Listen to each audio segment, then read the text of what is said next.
What's going on, Jerome's? So,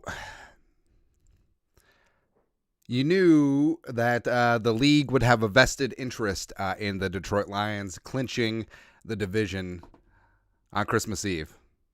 And going into the game, like, you knew that the Vikings had to play perfect to not get boned in this situation. But they didn't, and the Vikings came up short, allegedly 30-24, falling to 7-8, falling out of the playoff places, as well as basically everything bad went against the Vikings today in terms of playoff seedings, where the Packers won, the Falcons won, Seahawks won. So yeah, whatever there.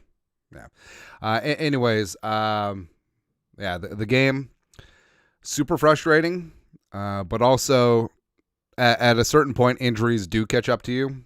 And they certainly did in a big way for the Vikings today. But also, just seeing how giddy the national media jabroni haircuts right now. They got Cynthia Freeland on NFL Network shedding tears because the Lions won the division. Congratulations. So, I mean, the fix was in from the beginning. The Lions, the preordained, da. The fact that the media are literally celebrating the Lions win the division, it's pathetic. It really is. Don't care that they haven't won since '93. How's that anyone's fault except for their own? Let's see here. Derek Baker, $28 in the chat. You live by Nick Mullins, you die by the Nick Mullins, and JJ is God. He certainly is. Cy Value $2. Hall versus Packers. They should start Jaron Hall the next two games. So we'll get into this. First off, I mean, Justin Jefferson was a friggin' warrior out there today. 6 for $141 and a touchdown. Also, that key fumble recovery that kept things alive for the Vikings. The 3rd and 27 conversion, where on first glance, it was like, that's as good as Buffalo. But, I mean, you forget how good the Buffalo catch was. But the fact that the Vikings were on their 4th different starting quarterback, Mullins, I mean, he's got the sweet, he's got the sour. And everything with Mullins, everything is like a quarter step slower. The processing, the release, everything. So it's been an issue. And the Vikings right now, 7-8. I don't even know what their playoff chances are. It's probably pretty low. Because, again, every single thing went against the Vikings today. So I say start Jaron Hall. The Mormon missed the last 2 games and go from there. And again, today was tough. And it's not like Jared Goff was a world beater out there. The defense did get got a little bit in the run game due to injuries, as well as, like we said, the Vikings literally don't have a nose tackle. Well, they have Tonga, except they don't play him. Traveler, $2. Announcers repeatedly talked about Lions winning. Yeah, see, that's the thing that is really disgraceful about the media. By the way, the local media, too. What did Kevin Seifert, ESPN, who not Carl Gershon, put out? Seifert tweeted, and congrats all the Lions fans I've interacted with over the years. You deserve this. F you. No. I know that Seifert used to be the NFC North writer at ESPN, but you're the beat writer for the Vikings right now. Congratulations for cheering on another team. Well, a sad thing too. It's like, well, he's not supposed to cheer for the Vikings. That's true. You're not supposed to cheer for any team. Again, if these people are supposed to be big J journalists, whether in print or on TV, why are you falling all over yourselves celebrating? Oh, the Lions. Oh, they haven't won for so long. Congratulations. And we haven't even gotten into the officiating in this game, so when they announced the officiating crews, so this is the same crew that officiated the Chiefs Put Your Helmet Back On game, where it was clearly DPI on Snead, but so again, the Vikings shoulda, coulda, woulda got this thing done, but I mean, losing Hawkinson, losing Addison, losing Wanham, losing Blackman when you already were down Murphy Jr., yeah, what wasn't going to happen? But the officials, so that phantom roughing the passer, which flipped a 3rd and 24 to a 1st and 10 on Patrick Jones, Charmin soft. They also missed a very clear face mask on Jameson Williams on the sideline. Also, a scoop and score was taken away. By the way, they only showed one replay because the replay clearly showed that Hicks impacted Goff's arm before it started moving forward. The only forward movement was from Hicks moving it forward. So that was a fumble and a touchdown by Cam Beasley. But, of course, they wiped that one away. Jameson Williams going out of bounds, coming back and being the first to touch the ball, that's illegal touching. Should have been a penalty. they got away with that. Ed Ingram got a personal foul for blocking during a live play, which I don't get, as well as the Jalen Williams illegal contact on third down where he did nothing at the stem of the route. If anything, it could have been OPI where the receiver pushed off. But again, it's frustrating. It seems like it was a season where high leverage calls went against the Vikings, and a season where the Vikings, they lost Kirk Cousins for the year. They lost Justin Jefferson for 7.5 games in the middle of the season.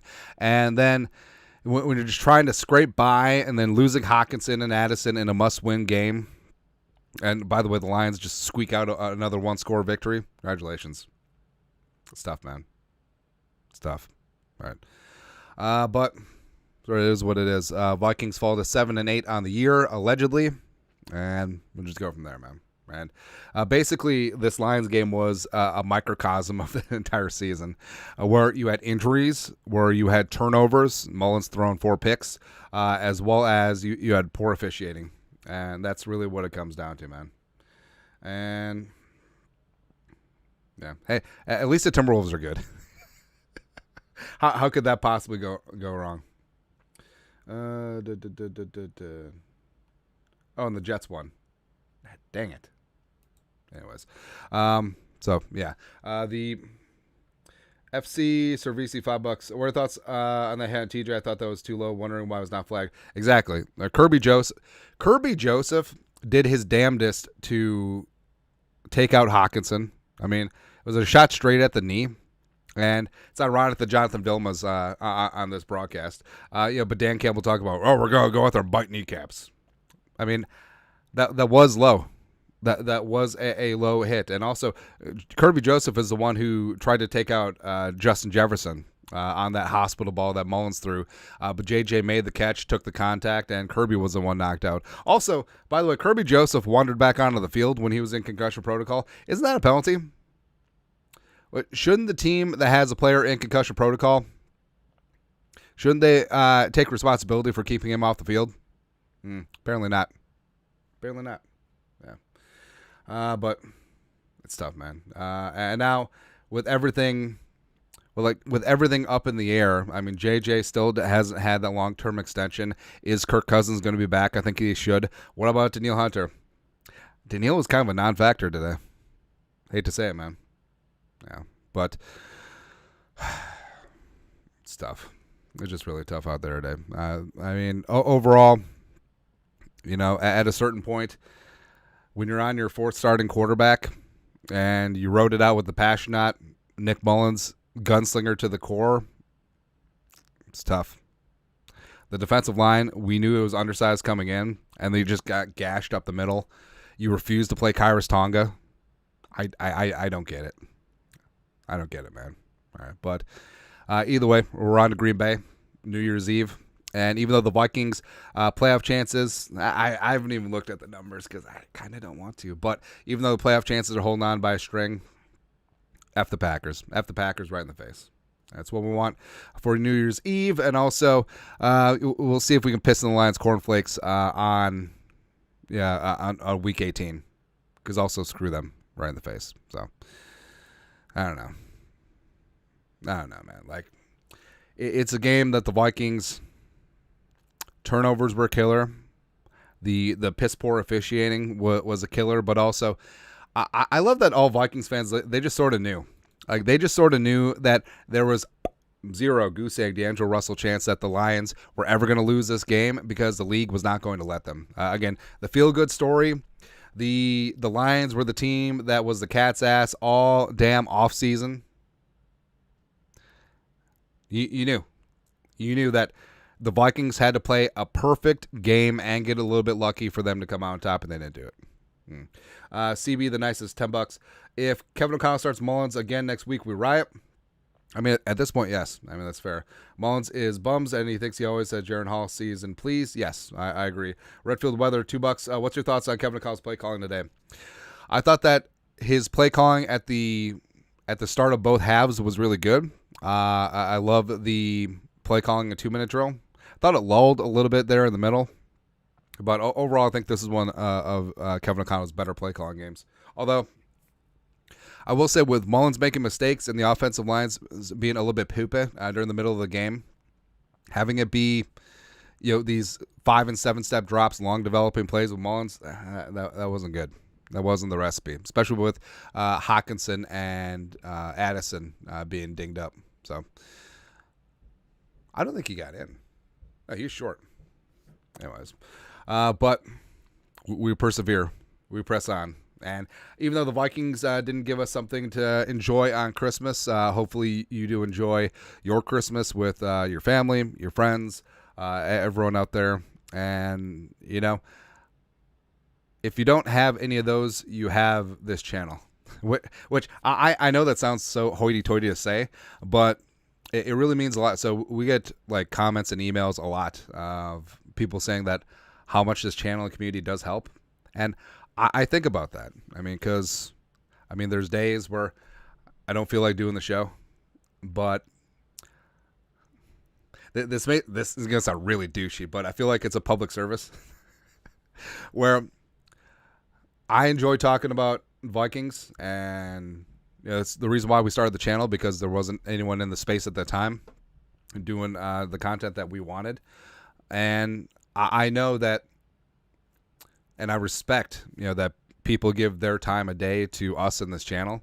And if we can make someone's day a little bit better, a couple minutes at a time, phrasing, sorry, have a chuckle, talk about our favorite football team, maybe be a little delusional together. I think it's great. And I know the holidays are really tough. Not everyone has great family, great friends, great whatever. And, things can be tough. People get very lonely right now, but we got each other. And as stupid and as trivial as being united by a stupid football team is, whatever works. That's right. That's right, man. So, CB the nicest, $5. Also, Merry Christmas to you and the family and the Vikings Nation Skull. That's right. Back at you, man. So, again, don't let the Vikings ruin your Christmas. That's what I got to say, man. But very thankful for this community. And I love you all. And you guys are the best. Anyways.